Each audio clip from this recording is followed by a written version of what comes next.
Do you think you know the law? Test yourself by joining us in The Law Game. See if you can do any better than our celebrity panel, who will listen to details of law cases and try to decide which side they think won. And the man who can't lose, because he's got all the answers, is your chairman, Shaw Taylor. Good evening.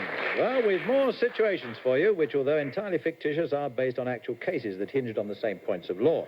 They'll all be acted out brilliantly, as usual, by our resident repertory company, who will come to an abrupt halt when I ring this bell. Then, of course, it's the turn of our panel to don their imaginary wigs and long black gowns and deliver their judgment on who they think won the case. They will each start off with 50 points, as usual, and can bet as many of those points as they like on their decision. By donning my imaginary check suit and acting as a bookie, I will give them even money if they choose the right side, and 2 to 1 if they can give me the proper legal reasons for their decision. We will probably deviate from the actual court procedure just a little so we can squeeze in as many cases as possible. But let's meet tonight's panel. They're no strangers to the game. They were here last week. They're back again on an appeal from their agents. They are Alfred Marks, Stephanie Turner, and William Franklyn.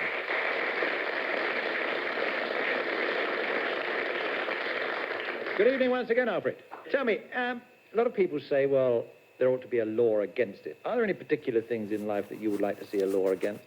Well, there actually is. This is real. It's not imagined. There's an actual bylaw in Gary, Indiana, in the United States, which says it's illegal to attend the theater within 4 hours of eating garlic.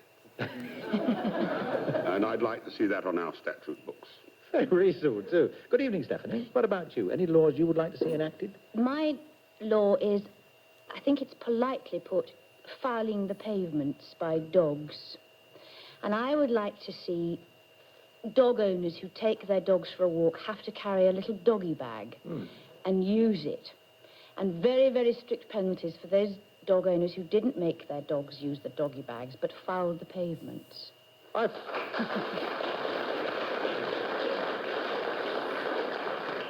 There you are. Everybody on your side for that, including myself as a dog owner. I quite agree. Good evening, William. Yes, I would like a law enacted or reenacted in a sense, and that is the law about leg breaks in cricket. I have an obsession about enlivening the game of cricket, and I think that leg break bowlers should be allowed to deliver their ball anywhere they like, and if the umpire thinks that the ball would hit the wicket, then they can be given out. As it is, you have to pitch between the stumps. Now, if you're a very good leg break bowler like Lockie or someone, you can pitch it well out and still hit the wicket. I think it'll make the game very exciting. It's just my own particular pet thing. Thank you. Oh, 15 cricketers in the audience. Leapt to your defence there. Understood you. You learn something new every night. It's only just gone 10. Right. Straight to our first situation. It's one that came about after a young lady named Sally Timpson had paid the £500 deposit on a second-hand car she bought off a man she met on holiday in Blackpool. He let her have the car and was going to bring her the logbook, MOT certificate, etc., when he called on her in London the following week to collect the £1,800 that were left to pay. So she paid £500 on account. She had £1,800 to pay. He was going to bring the MOT and logbook to her later on and collect the balance, right? 5 months have elapsed, and she is discussing it with a colleague at the office. Well, it's not as simple as that, Rick. You see, I have a very strong suspicion that the car may have been stolen. Oh, I see. You think the guy just took your 500 and disappeared into thin air? Well, otherwise, why wouldn't he have come to collect the rest of his money? Yes, I see what you mean. Well, the question is, where does that leave me? If it was stolen, am I now an accessory to the theft? No. I'm sure I read somewhere once that even if a car is stolen, as long as the new purchaser buys it in good faith, it then becomes their rightful property. Yes, but does that apply if you've only part purchased it? Well, all I've paid so far is the 500. Oh, I shouldn't think that makes any difference. The important thing is that at the time of buying, you were convinced it was a genuine transaction. Look, as I see it, Sally, there are 2 things to consider here. The first is that if it was stolen, you were not involved in stealing it. Well, that's true. And the second thing is, can you prove you paid the man £500 because that would make the car yours? Oh, yes. It was cash, but there was another couple with us when I handed the money over. Look, in what was to you a genuine transaction. End of worry. Except what? Well, if I apply for a new logbook and explain what happened, aren't they going to ask how come I've been driving the car for 5 months without registering it in my name? Oh, they'd have to prove you've been driving it. Well, that's not going to be difficult. I bring it to work every day. Anyway, I bought it in Blackpool. How did I get it down here without it being driven? Yes, you do have a point there. If you really want to get rid of it, I've got a friend in the scrap metal business who'd break the car up and give you about £100 for the parts. You interested? Oh, yes. Why not? Right. I'll get in touch with him tonight and have him call you.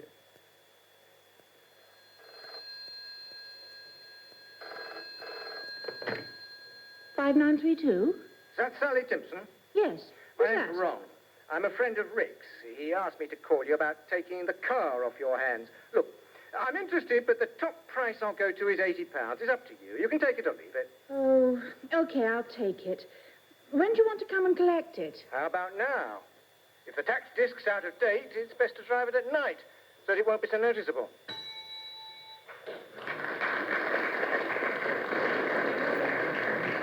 Now, let me take that story on a little bit for you, panel. Ron was involved in a smash with another car that night and told the police that he'd bought the car off Sally for scrap. Now, what I want you to tell me is whether the police could successfully charge Sally, after hearing what you've heard, with handling stolen goods. Do you think so, Alfred? Yes, I think they could. Because I think any magistrate or judge would consider any reasonable person having the suspicions that she had would have immediately reported it to the police. The fact that she had suspicions means she suspected she might be in possession of stolen property, in which case she knew she was doing something illegal. I also think the two gentlemen involved were accessories after the fact. And I they think the could be police done would as not well. have taken too kindly to them either. So I think, yes, she would have been charged. You do? Yeah. Right. What do you think, Stephanie? Yes, I agree. I think she would have been charged because I think ignorance is no excuse, isn't it, in the law? I mean, presumably if you said, but my lord, I didn't know, then, I mean, everyone would say that. Anyone who was accused of receiving any stolen goods would just say, I didn't know. I didn't know the televisions fell off the back of a lorry. I didn't know this, that, and the other. And so I think that can't be an acceptable defence, in which case I think she must be guilty. Do you find that she is guilty also, Bill Franklyn? Yes, I knew the feeling exactly about it. We haven't established, to start off with, whether it was stolen or not. The person who, in fact, had the logbook and the motor certificate and was going to deliver them may have died. So, first of all, we've got to find out whether the car was stolen or not anyway. A suspicion of whether she thought it was stolen seems to me a totally futile occupation to pursue, because you actually got to deal with the facts. Now, first of all, she is going to say, I had witnesses. I believe she said she had witnesses when she paid £500 cash. Yes. Those witnesses would be summoned to see whether this purchase took place. After that, it would be up to the police, presumably, to pursue their investigations to try and trace the person who sold them the car. Up to that point, it seems to me, or beyond that point, she has nothing to prove or disprove. Whether she thought it was stolen or not is something that's taking place abstractly in her mind, isn't it? Would it help you if I told you it was a stolen car?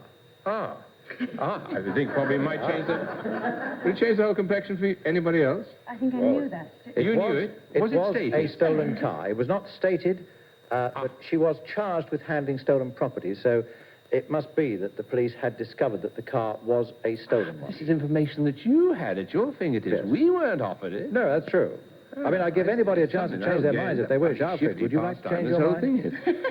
So it was a stolen car. It was a stolen car, yes. And there is reason to believe that she suspected it was stolen. Well, and indeed. you're asking us, in other words, could the police prosecute her for suspecting she Yes. traded in a stolen Even though she car? claimed, of course, in court that she did not know that the car was stolen.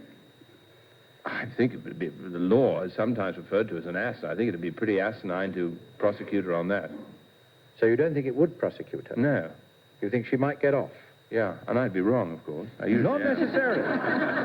Not necessarily, because you've given I a great haven't deal been, of yeah. thought to this. You've made a very clear statement on it.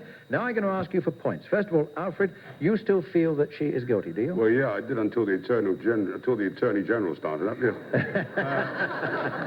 Totally blown my self-confidence. Yes, I'm going to stick to my original. I'm going 25 points. Stephanie Turner, what do you think? You say she's guilty? Well, William hasn't confused me at all. I will go 30 points.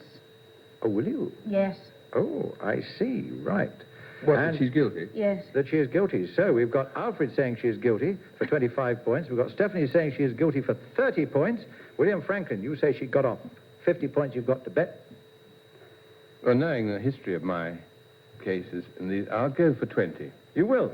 Yeah. Fair enough. In that case, let me tell you, she was found guilty.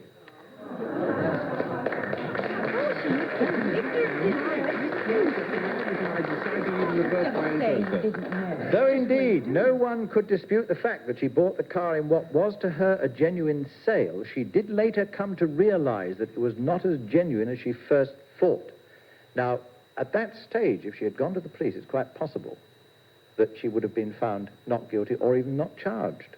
But she was found guilty because she acted dishonestly in selling the car, believing it to have been stolen, and therefore the buyer had received a benefit insofar as she had got the vehicle at far less than its real value, so had the gentleman who had bought it to take it away for scrap, and so she was found guilty. Word for word what I said. Isn't that amazing? So, almost verbatim. Your 25 will be doubled up, giving you 100 points in all. Oh, didn't I get any of the facts right? Yes, you got your facts right with it as well. Stephanie, I tried to lead you into saying Yes, it's you because did, she and sold you the tried car. to help me. I got it wrong, I tried to help you, but you were pretty adamant that it wasn't because she sold the car. Yes.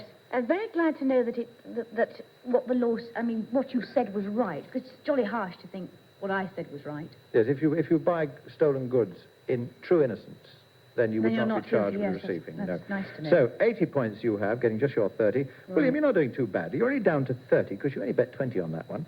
So, we have Alfred in the lead once again. How very interesting. Right, let us turn to our second case. This takes us into court where the owner of a record shop is being sued for authorizing an infringement of their copyright by a recording company from whom he has been buying records. Now, as we join the case, the plaintiff is being questioned by his own counsel. Mr. Knight, would you tell the court what your aim was in bringing this action? Yes, I wanted to make an example of this particular record shop to deter others from doing the same. The same being the hiring out rather than just selling of the records you supply them with. That's right. The recording industry as a whole has been losing millions of pounds a year because too many people today are illegally taping records at home rather than buying them in a shop.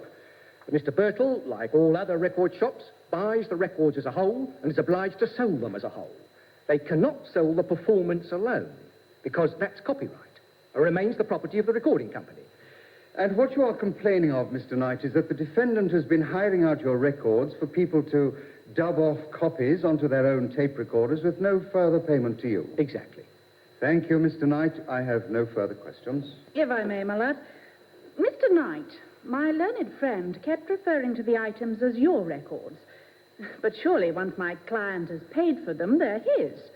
Is it not true that all records bought from you by the defendant are paid for on delivery? Yes, they are. So, as in any normal situation where buying and selling is involved, the rights to the goods transfer to the buyer on payment of the money asked. And he may sell those goods at whatever price he can get, or even give them away if he so wishes. As long as they remained intact as one piece. Mr. Knight, let's turn to the 20,000 or so public lending libraries. Well, they buy a copy of a book, and there's no legal restriction that bars them from lending that book to whoever wants to read it. I don't see that as a fair analogy.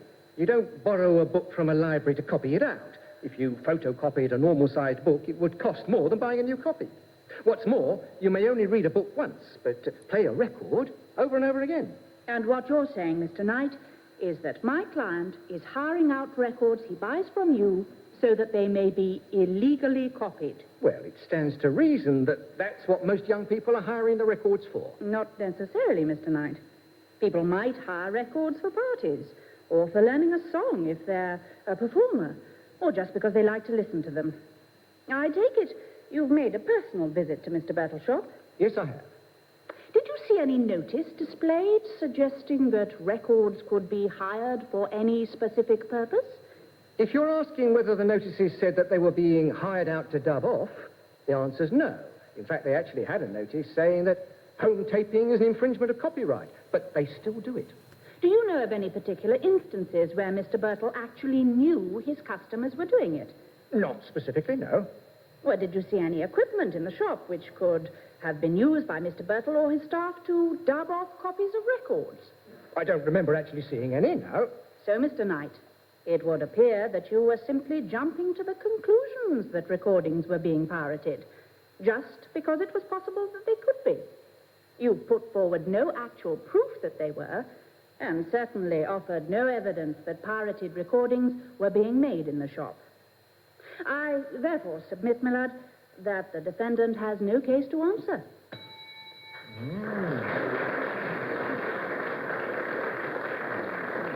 Well, that very persuasive lady counsel seems to have destroyed the argument. Did she persuade you that Mr. Birtle's lending scheme did not amount to an authorization of an infringement of copyright? Or do you think on what you heard that the judge made the opposite decision? Stephanie, first of all, your turn. I would have thought that whoever brought the case would have to prove that the pirating had taken place. Uh-huh. And in fact, under the devastating cross-examination there, the pirating was conjecture. So I imagine, regretfully, he lost his case.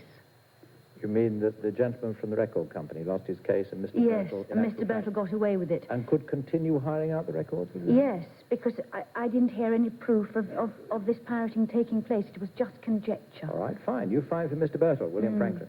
I don't want to hold up the court's time, take up the talking, because I think it's been summed up quite brilliantly. And could I just say ditto?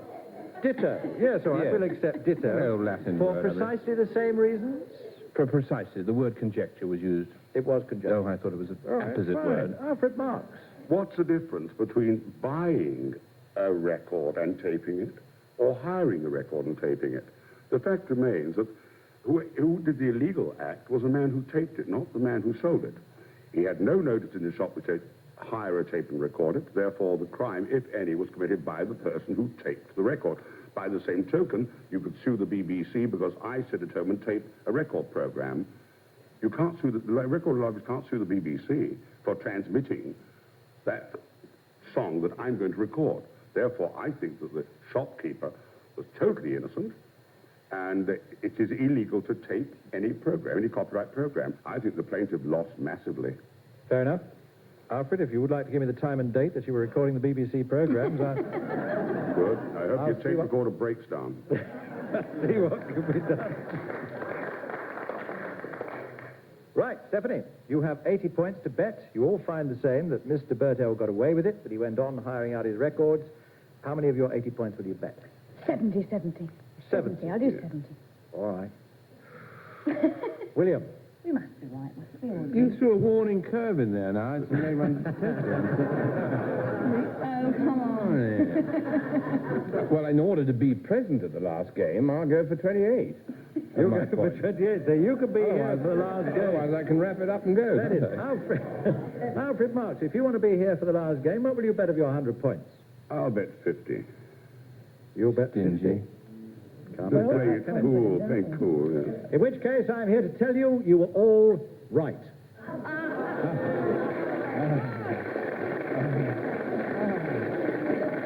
Be reasonably good. But not quite for the right reasons. Bertel got off, and the judge said that by reason of the fact that he had not installed copying equipment in his shop, nor offered to grant the right to copy records being hired out, even though he knew it was likely to take place, he could not himself be found guilty of authorizing copyright infringement.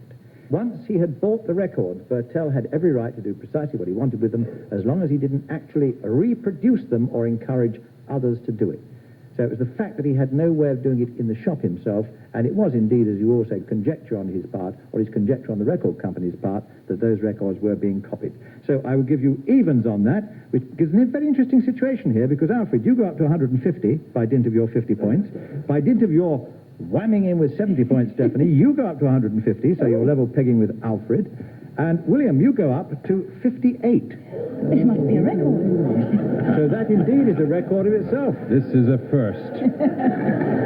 If you would like a copy of that record, I'll go and tape it any minute now. Final situation coming up. It started when a lady went to sign on for the 5th consecutive week so she could claim for her unemployment and supplementary benefit. But on this occasion, it was slightly different. Have you found a job for me at last, then? I don't think you really need one, do you? Of course I need one. What do you mean I don't? According to information that's come to hand, you already have a job. and have had one for the past 3 weeks. I tell you, I haven't been working. Mrs. Wilson, do you or do you not own a small blue transit van with a registration number down on this report? Here, look at it yourself. Oh, I see what all this is about. Yes, of course I've been using a van. But just to help my brother out with deliveries for his timber yard. Well, most mornings and evenings. You admit that, do you? Even though you filled out the weekly forms saying that you haven't been working. But I haven't been working. Well, that's to say my brother doesn't pay me for doing the deliveries. It's just done as a favour. Well, both of us. Delivering materials is a job, Mrs. Wilson. Indeed, we've sent many people after such jobs from the employment office. And while they're employed doing that, they have no right any more than you do to claim benefit. Yes, but they get paid. I don't. Like I told you, it was just a favour. Then look at it from our point of view, Mrs. Wilson. Your brother is using your services for a job that would otherwise be giving paid employment to someone else. Nonsense. You say that you're getting no money from him for those deliveries. Well, that's and true. I've no doubt we would find it impossible to prove that you were. But nevertheless, you have been working. In my definition of the word work, in our Department of Health and Social Security form, you signed that form stating that you haven't been working. Well, I shall therefore order your benefit to be suspended and have you charged with making a false declaration to claim benefits not due to you.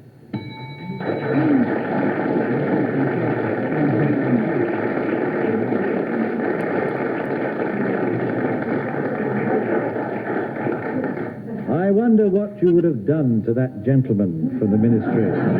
However, that's not what we are here to judge, panel. It's a straightforward case. Was Mrs. Wilson guilty of making representation which she knew to be false by claiming she hadn't worked because she hadn't been paid a wage, or was she not?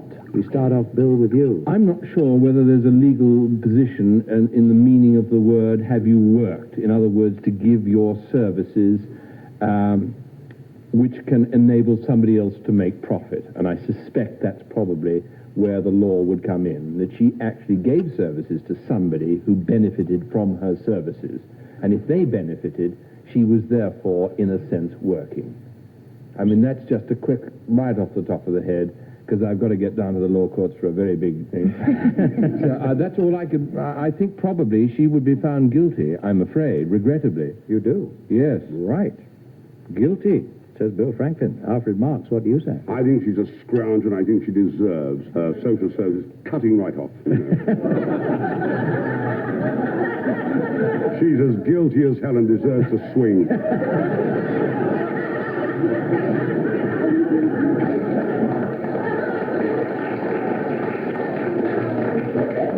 Well, we got some tough ones on the bench today, haven't we? Is it a male chauvinistic thing, I wonder? Stephanie Turner, how do you find? I think that if you are working in the terms of this case, that work must include payment. I can't think that helping someone, helping her brother out or anyone else out, but not getting paid, I can't think that's against the law. So if it is not paid employment, you don't see it as work, so therefore she cannot be charged with saying Yes, that's that what she I'm hadn't saying. worked when she had, because it was not paid employment. Yes. Very reasonable, ma'am. Let me come now, then, to the points. We've got the two fellows against the girls in this case. 58 points you have, Bill. Alfred Marks has 150. Stephanie has 150, so it could be anybody's here. Bill, what will you say? You say guilty. How many points will you bet? Oh, I might as well blow the whole lot. It's a wrap after this, isn't it?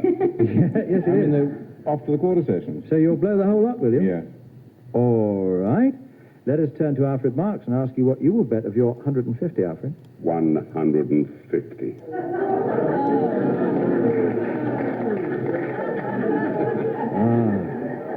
There are not enough hard nuts on this bench, Franklyn. When you cross him, you really cross him, don't you? Stephanie, Oh, I have no choice, have I? This is terrible. I shall have to do the whole thing. 150? I'm afraid so, yes.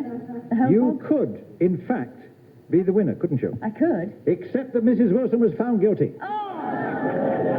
It is a sobering thought, isn't it, that there is no general rule that unpaid activity is not work.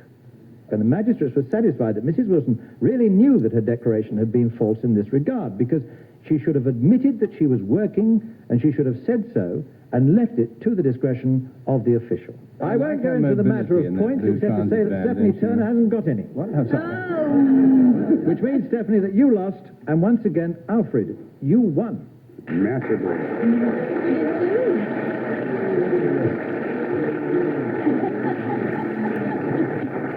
Well, there are no more cases this week, but before you leave us, let me just tell you about one of the cases in next week's show. It concerns a young librarian who was sacked from his job because he wore badges with political slogans on his jacket.